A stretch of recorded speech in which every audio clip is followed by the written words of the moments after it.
Some people can be affected by it for months. Some people can not feel it. But some people will have it. Guarantee if I had it, I would 100% not have it. My immune system is so weak. That's the weird thing. Like my sister's one of it, so I don't like. She's obviously, but my mom, she's been exposed to it.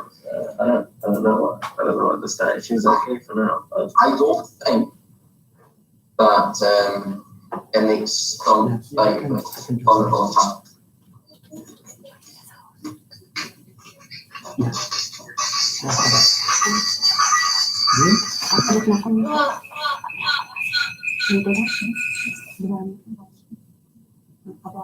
Are we nearly ready?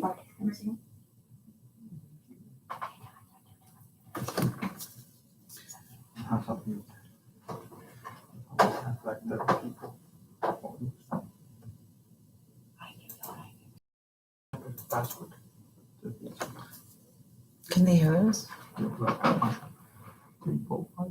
Can they? Yes. Okay. Just to let anyone who's joining us right now, we will be with you very shortly. Just give us a few minutes. We're just getting set up.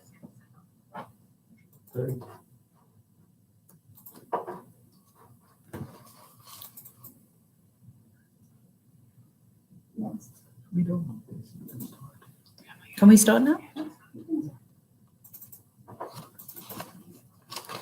Okay, have you got the slides ready, sir? AMT Talks. Let's put that in. Join. Okay. It will come up. Yeah, that one. 896. And wasn't yet. One yet. And join. And put in the code. All right. Wait, it's unmuting by itself. Without. So you've got the slides showing? No, it's gonna be there now.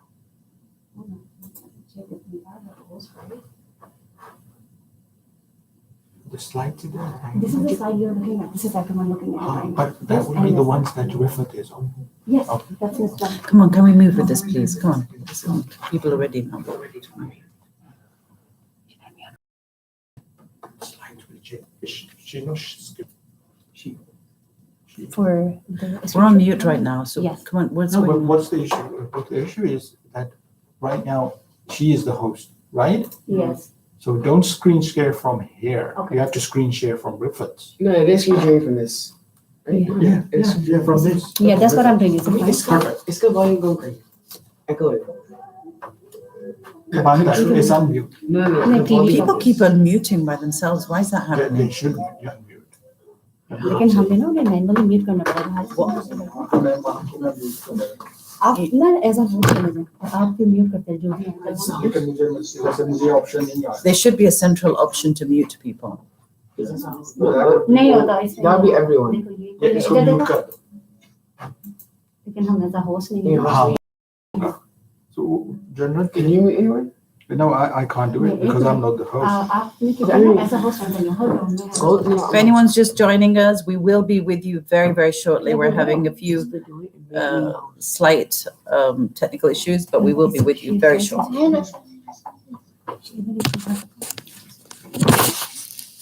Sorry, dear. Sorry.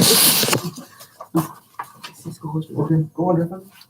Okay. Okay, it's right. Is it on there? Slide? Yeah, this is the one you can see. Yeah.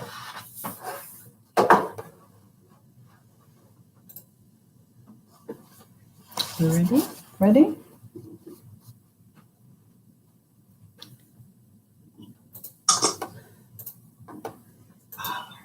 Okay. Picture. Yes. There is Tarek's picture. Right here. He's not sure. He's not opening it. Oh, we do need to ask you to open it. He was. Okay. Yeah. Yes. Okay, it looks like we are now ready to start. Assalamu alaikum, everyone. Hello and welcome. Thank you for joining us. And welcome to American Muslim Today and the kickoff of our first ever speaker series, AMT Talks, with none other than entrepreneur Tariq Farid, the founder and CEO of Edible Arrangements. His phenomenally successful multi-million dollar business empire has approximately 1,200 franchises around the world and is a pioneering global leader in the artistically designed fresh fruit industry. Now, before we get to Tariq and our Q&A session, I just want to very briefly introduce our platform, American Muslim Today.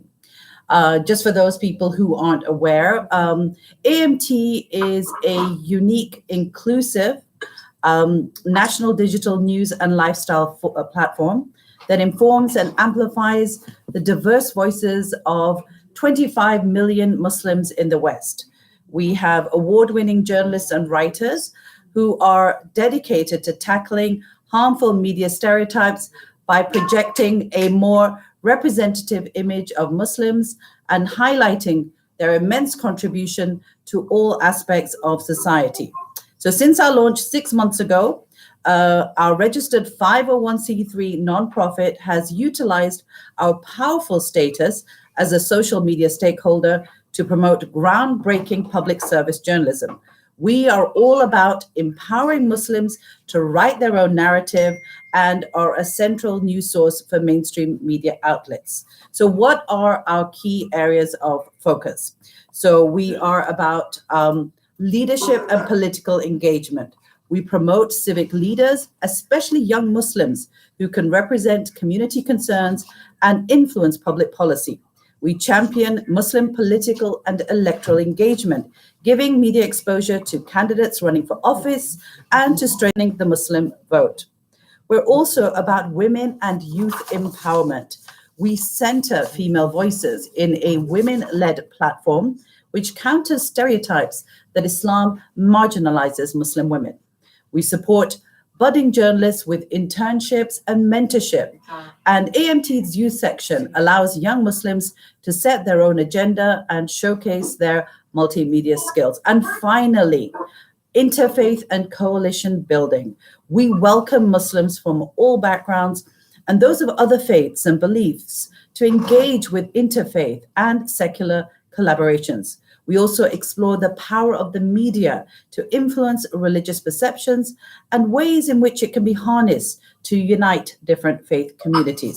So that was a very brief introduction to American Muslim Today. And now it gives me great pleasure to welcome Tariq. And Tariq, are you able to share your screen with us?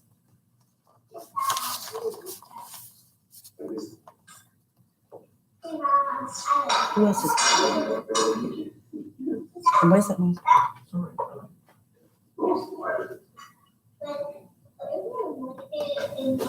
Ask to unmute. He's on mute.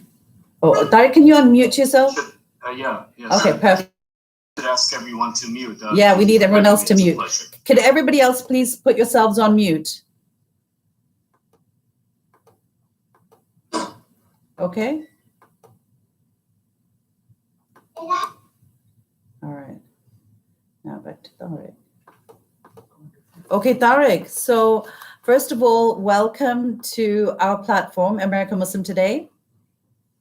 Thank you for having me. So I want to kick off, Tariq, by asking you about your background. I know that you grew up in Pakistan and you immigrated to the United States when you were just 11 years old. Just approximately, I believe, 6 years later, you purchased your first business, which I think was a flower shop. So how did your background and your culture drive your entrepreneurial spirit at such a young age?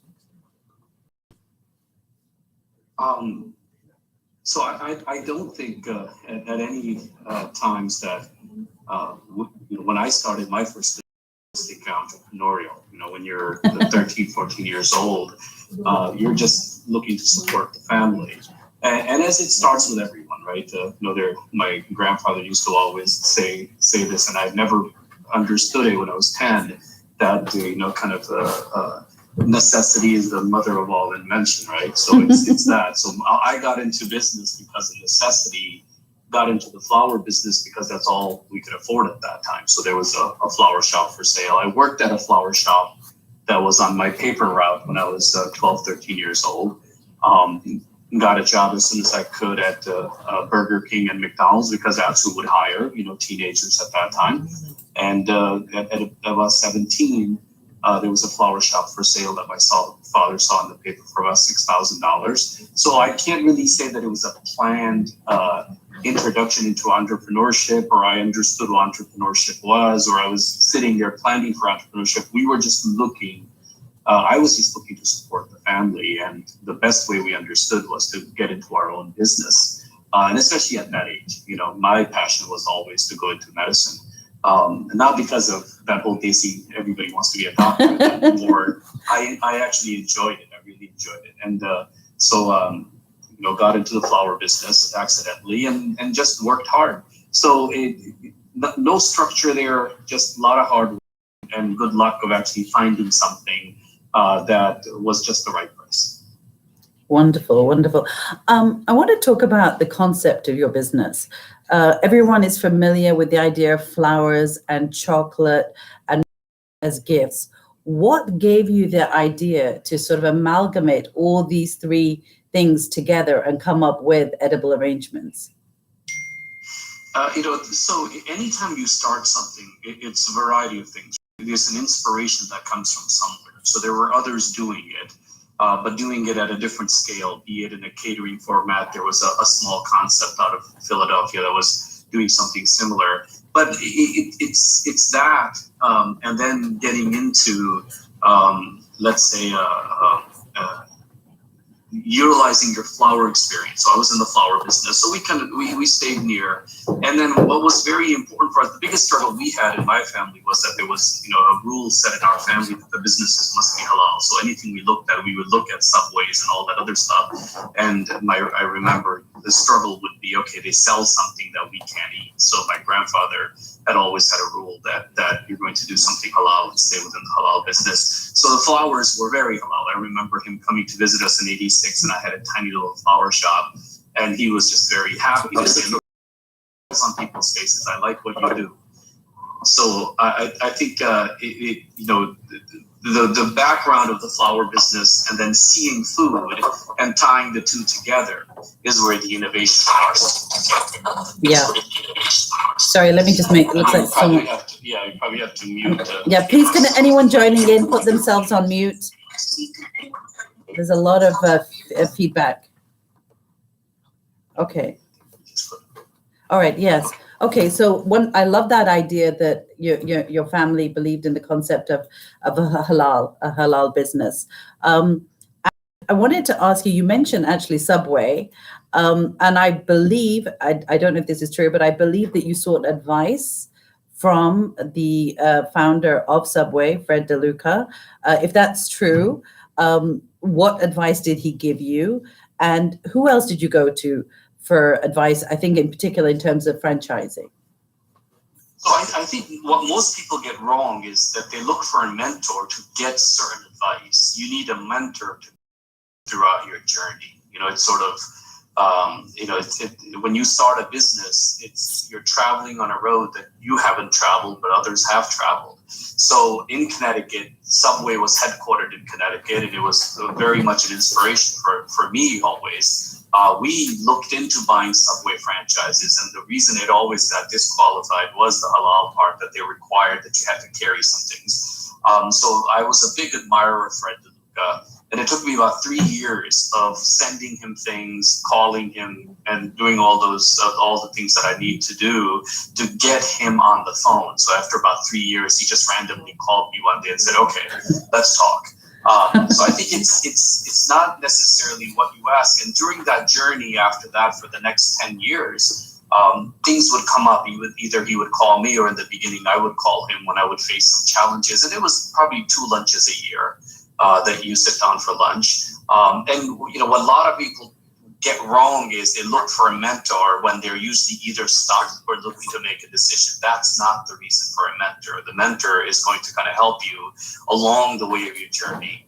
And my mother used to say this very important thing that, knowledge is like water, it flows downhill. So when you see somebody of knowledge, lower yourself and sit in their shadow. So I think that's what you do. You sit in their shadow, you learn from their mistakes, and a word from encouragement from a mentor goes a long way. It's like a teacher. A long time ago, when you did good on a paper or you did good on a test, and the teacher said, you're good. It's that confidence you get, and they can see things that you don't quite see yet.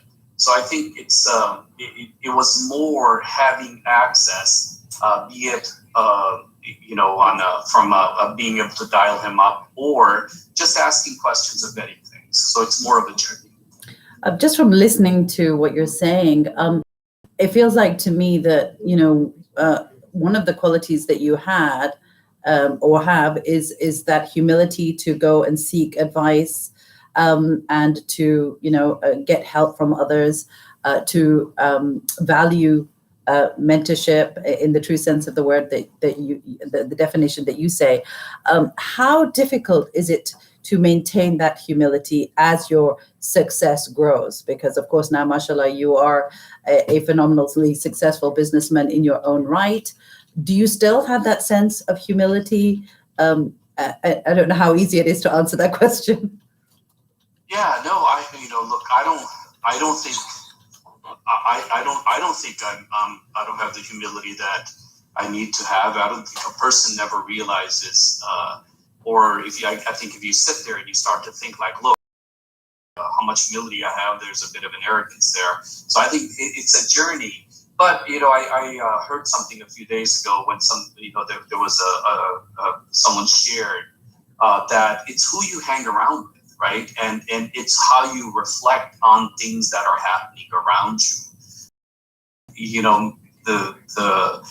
That's very, very important. So, be it your family and others, they keep you grounded, and if you stay close to faith, it keeps you grounded. Right, mm-hmm. The religion is very important in keeping you grounded, because as we see this year and as we see things around us, this life is very fragile. Right, so for us to sit here and pounce and look what I've done, look what I've accomplished, all it takes is a little flu to teach you a lesson, to say you are not in control. So I think from that, being thankful, and it's a very good.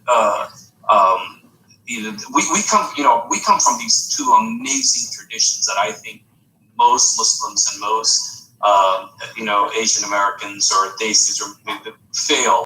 One is a tradition. If it's not religion, we have a very, very strong tradition and a very old tradition on how you should act, and rich history on the sacrifices that our families, have paid for us to get where we are, be it them immigrating to the West or within Pakistan or India. So I think from that point, just remembering that and remembering where you are and not forgetting where you came from. I mean, it wasn't too long ago I was delivering newspapers. So for me to sit here and think like I think there is hard work, there is luck, there is having yourself the right people around you, and then just staying very grounded and very focused. And the second would be that anything you do, if you have a mission in mind, there's a deeper calling than just trying to make money, you'll be a lot happier. And the success that you have, it may not be billions of dollars, but the success you have will make you very rich in feeling and rich in kind of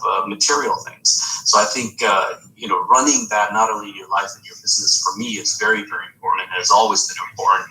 But I'm far from, kind of being as humble and as thankful as I need to be for what Allah's blessed us. Yeah, absolutely. So I wanted to ask you, from changing headquarters to launching several new products, Edible Brands, which is your parent company, has expanded tremendously over the years. What are some of the changes you've made to keep your business relevant and unique against competing enterprises? Look, I think the biggest competition that most people have is themselves. And I've always said that the biggest failure of any individual is success. When you feel success, when you think you've made it, and you really haven't, you're at a point where now you have to reinvent. And the peak you think is, it's going to change because consumer behaviors change, generations change, the world changes. And over the last number of years, phenomenon of e-commerce and everything. So I think, having a great team and empowering your people, it's said a lot, but it's a very hard thing to do, because when somebody has invented something or created something, it's very hard to put your ego aside, because you think because you've done it once, you can do it again.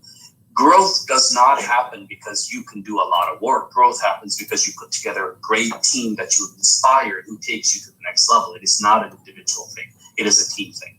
So as long as you surround yourself with the right people, they're always going to push the brand, and they're always going to be looking at how do we make it better. And what I learned a long time ago was that if you make a mission, and if your mission is to go accomplish something, and our mission has always been to wow. And with that, it isn't complicated, it is very generic. So everything we do, there has to be a wow in it. And so you're constantly searching for wow. And there's no such thing, there's no such thing of actually achieving it. And I had the honor of spending some time with Tom Peters a long time ago, and he said, look, there are two types of people in the world. When some people want to reach the next plateau, others shoot for the mountaintop. You never really find the mountaintop, but that's what you should shoot for in your career or in your business. So are you shooting for the mountaintop? And at that time, I was searching for the next stage. If I could get the business to this level, if I could go do this. So if you're shooting for the mountaintop, then you're constantly evolving. And I run the business on certain principles, and those principles are very, very important. And one of those principles is that you constantly change. We've dropped the ball on that. We've had issues, and everybody will face it. It's just business is no different than your human body. You go through sickness, you go through health, you go through all those phenomenons that happen. As long as you're focused on the long term, you'll achieve it. And as long as you set the pace with your team of that ultimate goal of trying to wow, of trying to reach, the team will usually delight you. They'll do things. If you put the right together, they will surprise you what they bring up, what they do. It's much greater than what you could ever think of. So it is a team thing. So I don't take the credit for a lot of the things we do. It's just we've been blessed with amazing. And the last question for me before I go to some of the audience questions that have been submitted to us, what would you say were the main challenges you encountered in building your business, and how did you overcome them? And what's your advice for entrepreneurs wanting to launch their own key kind of advice? I think the first, you cannot go and test the business, right? A lot of people want to start a business. If you have this tendency that you don't, you're not risk averse, and you're not willing to take hits and have a lot of stress and can't deal with uncertainty, don't go into business. And I've always said business isn't for everyone. There are a lot of people who will not only get themselves in trouble, but get their family in trouble because what they were doing, they were really good at, and then they think that they can. So beyond that, I think it's the management of challenge. Times when I'm mentoring someone, I'll look at and ask them situations where they faced a challenge and how did they address it. And if you're naturally someone who enjoys challenges, who constantly wants to reinvent and is thinking of new things, you're not going to have any difficulty in business. There's so many available right now that not only can you find those resources online, you can find those, you can reach out to people. There's so much material that you can read. Any challenge you're going to face, others have faced, so there'll be a good solution for it. It's more, do you have the fortitude and the grit to kind of hang on? A business test, I usually tell people that first 18 months are going to just be hell. and you just got to get through that. So you have to settle your family. You have to make sure everything is all set, that you can go into these 18 months without having to worry about money. And the second, business is really a young man and a young lady's game. I think as the younger you start, the better, because you have less things to worry about. You don't have to support a family, and you have a lot more energy and a lot more opportunities to fail and succeed. So I think you have to find a mentor, find someone who's done it, find a mentor who gives you advice, who has succeeded. There are a lot of people who tend to just be negative about business. When I started my business, always, I started my first business at 17 when I started Edible. A lot of people will give advice, and sometimes you seek advice. So seek someone, right, who's been successful, but then give them a plan of something that you're going to do. And most times people will give you good advice, when you give them a plan, not just asking, should I do this, should I not do this? No, you tell them you're going to do it. What would they recommend that I should avoid, or how should I go about it? You'll usually get good advice from someone who's succeeded. As far as challenges, you're always going to have challenges. And challenges are, by their nature, one of those things when you think things are great, that's the day you're going to face a challenge. So, but there are people to help, and there's a lot of resources that you can turn to get help on these days. Absolutely. And thank you for saying young women as well who want to go into business. That's very important. Of course. Older daughters. Oh, there you go then. So some questions that have been submitted by our audience. How do you keep your employees motivated during times of major change and uncertainty, such as right now during a pandemic, which of course we've been living with for over a year? Look, I think knowing where you're going as a leader is very, very important. Communicating that is very, very important. Communicating your values is very, very important.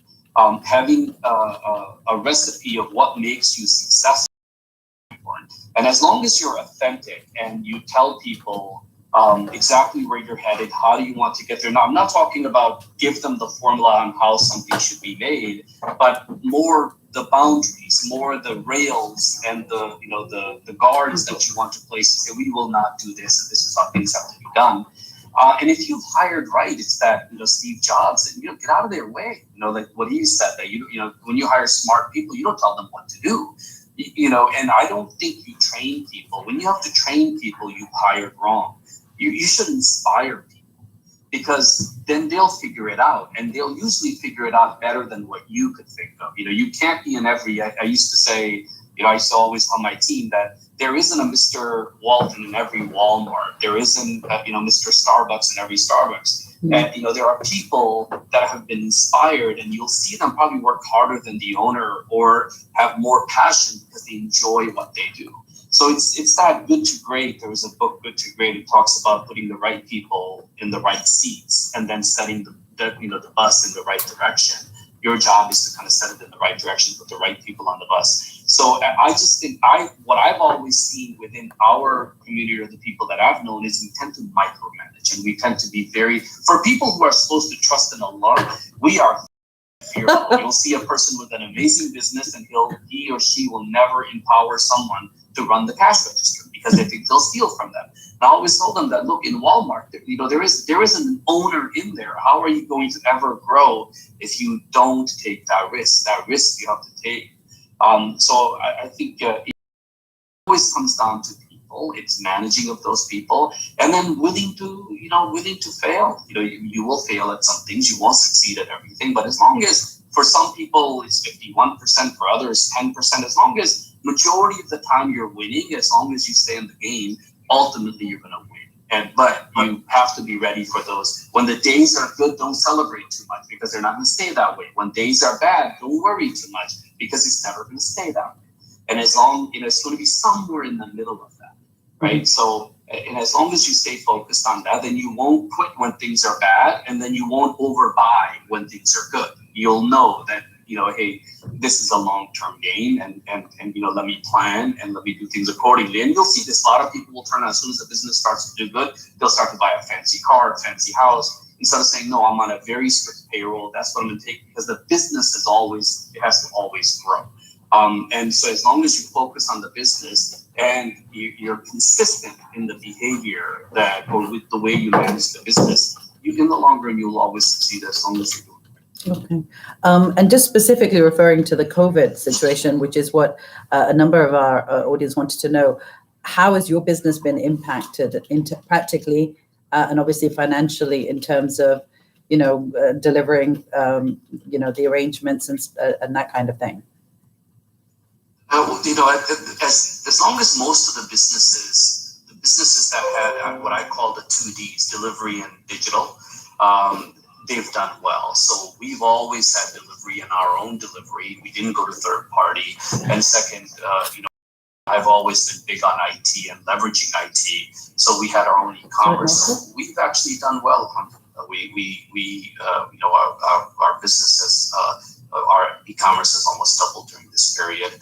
We, like everyone else, saw the first few months were really scary, but beyond that, we've done well. And a lot of that has to do with those early risks you take on. I'm a big believer that you can't ride crises out. You don't hide in crises, be it in 2008, that you have to now think about what to do to survive, and if not, to thrive. And as long as you have the right infrastructure, you can plan for that. And that's that same comment I made a while ago. When things are good, invest to prepare for the bad days, because they will come.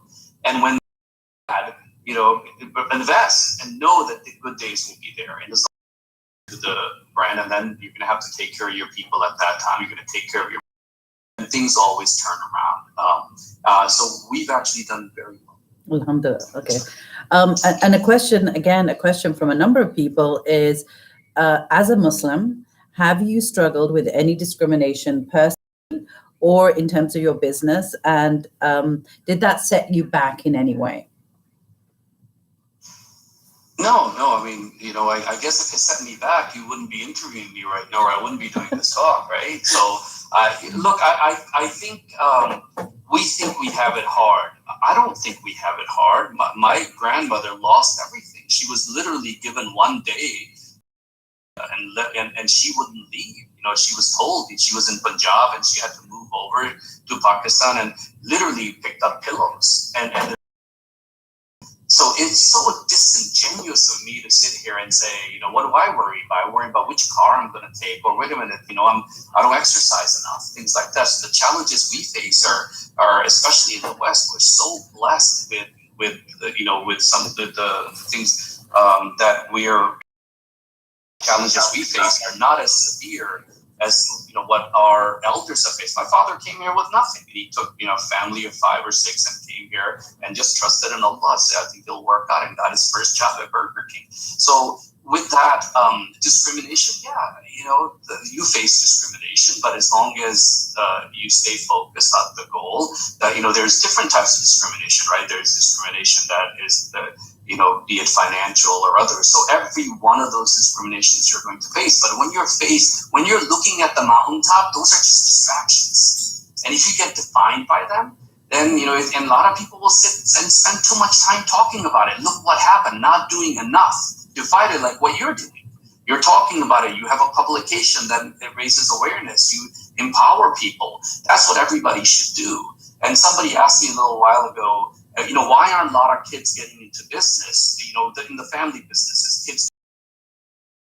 It's because the only thing the kid usually hears is how stressed the father is. They don't come home every day and say, wow, we made $1,000. What a blessed day. This is amazing. I love my business. They'll always come home and say, let me tell you about this customer. That customer was terrible. Oh, the product showed up late. Or the so-and-so employee didn't show up. So they'll only talk about the bad things. They don't talk about all the great things. So the kids grow up hearing all these horror stories on how bad the business is, even though they went to a private school, drove fancy cars, lived in a nice house. So then, of course, they don't want to enter that business. They want to do something else. Challenges are in everything, but it's how you reflect, your perception of things. So I don't, Yeah, of course, I face discrimination, and a lot of people face discrimination, but at the same time, compared to what we've seen even within the last 5 or 6 years, be it Syrian crisis and other things, it would be very disingenuous to say that, look, oh yeah, look, I'm stressed out because of what's happening.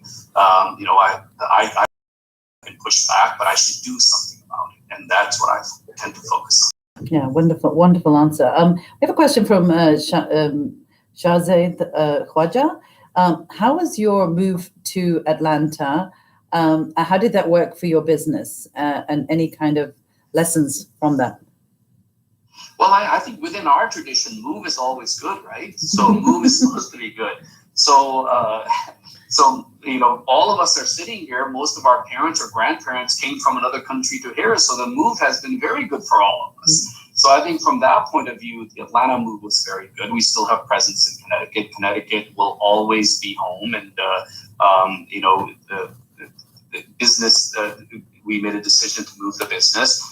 We didn't do it lightly. We struggled with it for a very, very long time. It is probably one of the hardest things I've done, but compared to what my father did, it's a piece of cake. It's been very, very good. And I have always encouraged people, if you're not doing good in an area, move. Just move to somewhere. And even if it's temporary, it's good for you. It's good to do that, to get a change of scenery. If you can't find a job in an area, try to move somewhere else and do that. And in our tradition, our parents took a lot of risks to do that and everything. And for us, it'll be a lot easier. So the move has been good, and we're growing. A lot of the success we see now has been because of the new team we were able to bring on. Wonderful. Someone is asking, what do you consider to be the most important risk you took as a business leader? I think when your gut tells you, when everything else of your body tells you that it's going to work, and everybody tells you it's not going to work, trusting in yourself more than trusting in others. Sometimes a person will have an idea and they will go to others and their idea will get knocked. Of course it's going to get, those people do not understand, they haven't spent they're not going to put the energy behind it that you're going to put behind it. So I think it's just one, believing in yourself and just going ahead with it. That's usually the hardest. And sometimes when you're doing it, there are people around you that will tell you, I don't think this is going to work. And if you know from your experience, from your gut, from your angle that it's going to work, and that's why if you look at everybody's talking about Tesla, when he announced it first, everybody thought he was crazy or he's going to land rockets vertically. It's nuts. And NASA, who is he? He proved everybody wrong, right? So stay focused, saw it, put the right team together to do it. So I think a lot of times people will come to me, so I didn't do it. Talk to my uncle, and my uncle said, I don't think it'll work. Well, your uncle wasn't going to do it. You were going to do it. I think it's a great idea. You should go ahead with it. So I think just that part of taking the risk, believing in it, and then the noise, canceling the noise, not worrying about the noise, not worrying about those family dinners where people think, you're giving up a good job to go do this. Don't give up a good job. And then when you go through those difficult days, just staying steadfast on your plan. I think that's probably the biggest risk, and that's probably the thing that you're most thankful that you were able to do. And probably can be the biggest payoff as well if it works out, right? So another person is asking, how have you as a businessman and a business leader given back to the community and to causes in terms of philanthropy? Well, we're required to give, right? So if you're on a Muslim media right now, and with us, it's real easy for us. There's a certain percentage we have to give, and give happily and go seek it out. So, and I'm a big believer, and our family instilled this with us, that one, there's no blessings in your wealth or in your in your resources or until you give, and that's a very important part. I've structured our companies from the beginning to operate on certain principles, and first one is a promise, and the last one is a purpose. And the purpose is always that whatever you do at the end of it, you must give back to the community. You must, and it's not just for me. You have to instill that in your children. You have to instill that in your team. You have to instill that kind of in the community and the next generation that's going to take over. So it's been instilled in us, and it's very, very important to us. And I think a lot of the success we have has to do with what you do for the community, how you take care of the community, how you take care of that whole obligation you have of giving. I don't think a person should struggle with that at all. The first thing you should do every month or annually, whatever you do, is how much you're going to give and how many people you support and how you take care of it. And that's, it truly isn't your money, that portion. That, we pay taxes, and taxes are very high. But the part of zakat you have to pay, or the sadaqah you do, is very little. So I think that part is very, very important. So in our family, this tradition has been instilled at the beginning, and we hope that my next generation will only make it better than what we do. So it's very important to us, and we practice it openly. Like with the kids, the causes we were talking this week here. Because of all the things that happened at the Capitol, what are the causes we're going to support right now? What are we going to do about it? Not just talk about it. Here are the few organizations that we're going to support that are speaking, that are helping, and not just within the Muslim organization, but greater. You give back to the community that gives you. So you shouldn't just be focused on the masjids and everything. Focus on your community you're within, because that community is what you have to make better and lead better for the next generation, especially a community that's done so much for you, or a country or community that's done so much for you. Absolutely. Probably second to last question. Tell us about whether your family is Edible Arrangements or Edible Brands. Is it a family business? And if so, it's a private company. Yes. Yeah. Well, what I mean, so are you? Have you got family members co-opted into joining the business? Yes. So my daughter's running our whole e-commerce business. Yes, the one purpose of me continuing the business and not selling it is because I like to hand a business over to the next, instead of them starting from scratch. So from that point, and we have to do that more in our communities, because we don't have that tradition right now. We haven't had it before. And so yes, my family is very involved. Mm-hmm. And I think you touched on this a little bit before, but someone is asking, what kind of management style do you have, and what kind of culture exists in your organization, and how did you go about establishing that? I think the people that you put in an organization set the culture. I don't think anybody can create culture. I think you can create certain do's and don'ts, make certain resources, certain things available, but the culture kind of defines itself. For me, what's more important is what's the mission at hand, right? So set what the mission is, because if you take care of your customer and you take care of your business, everything else gets taken care of. A lot of times people will start to spend too much time and worry about kind of the culture they're creating, and you cannot go and try to pretend we're going to be a certain way when you're not like that. It does define you. So for us, those value parts are very important. Does that work for people that come into our organization? The way we work doesn't work for them. No problem. We'll celebrate their arrival and their departures just as much. But at the end of it, if you like this thing that I talked about, I remember I did this in the with someone. My principles on business is 5 P's, and here are the 5 P's. And somebody at a panel once said to me in the beginning, "Oh, that sounds very corny. It sounds like something it's made up." I said, everything in life. Myself up this morning, I got up and I said, "Oh, I think I'll look good in blue," and I put on blue.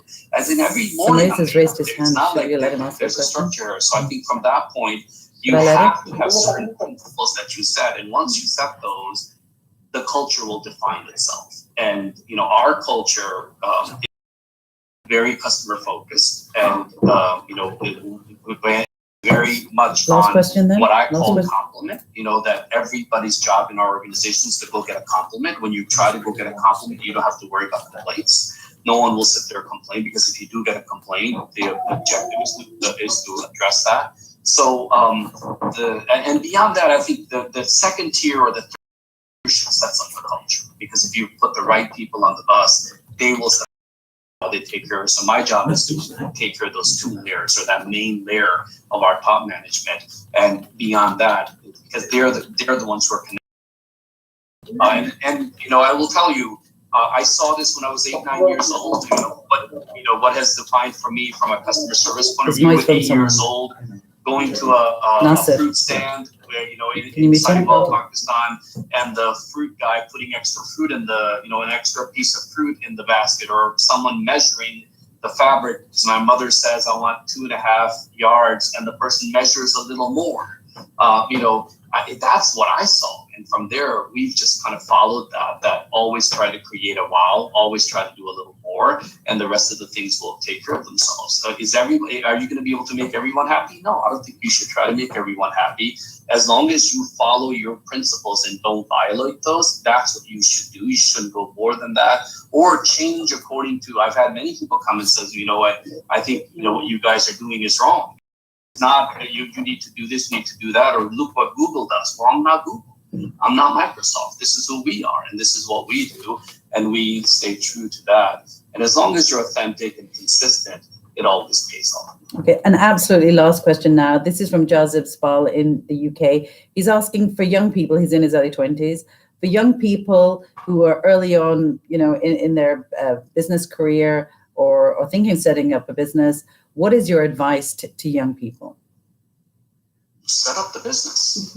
Young people, what do you have to fear? If you're lucky enough that you're still living at home, your parents can take care of food, they can take care of the roof over your head, until about 25, 26, I never worried about anything. I just opened businesses because I had a home to go to. The food was always there, and I can reinvest everything into running a business. And as I said earlier, business is a young person's game. If you want to be very successful, and you see these startups and these young people in their 20s setting up these billion-dollar companies. You're a superhero at that time. You feel you're made of steel. You can do anything.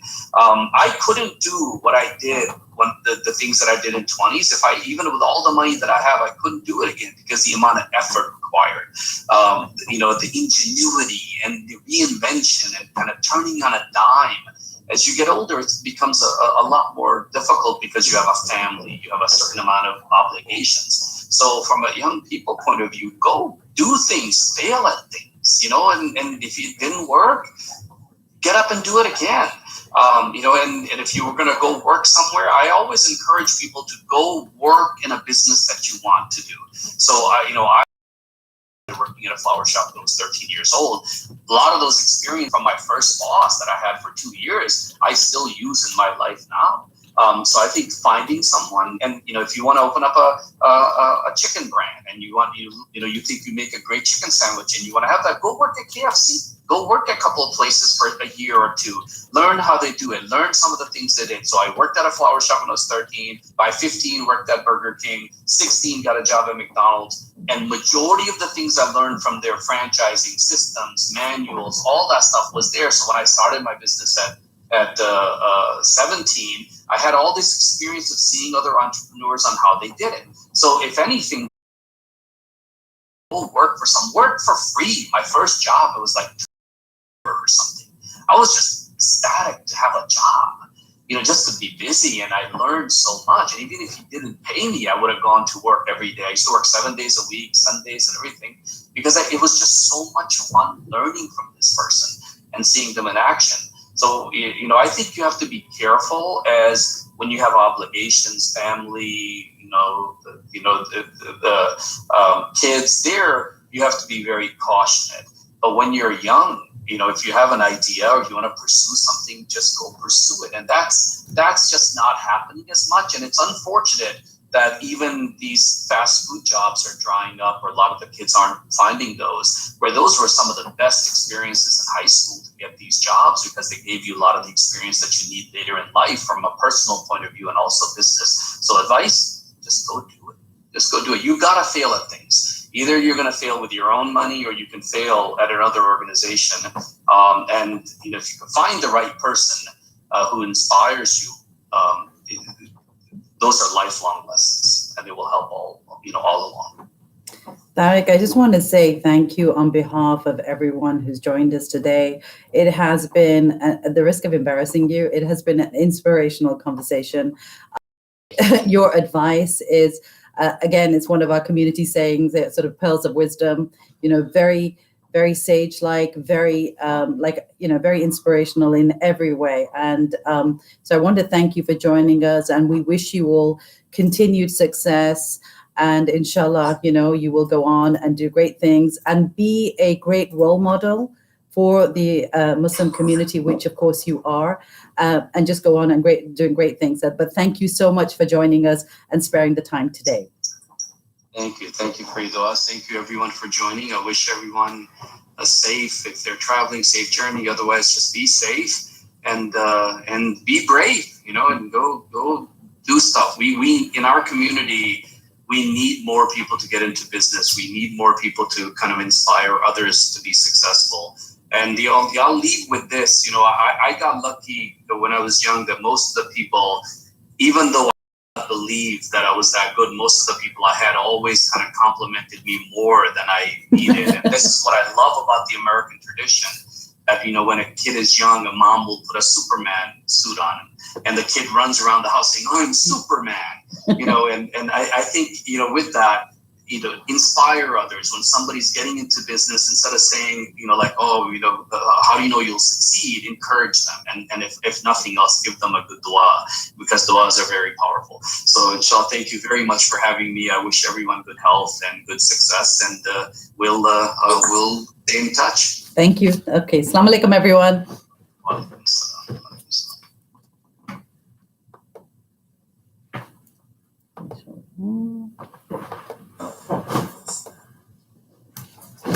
End street.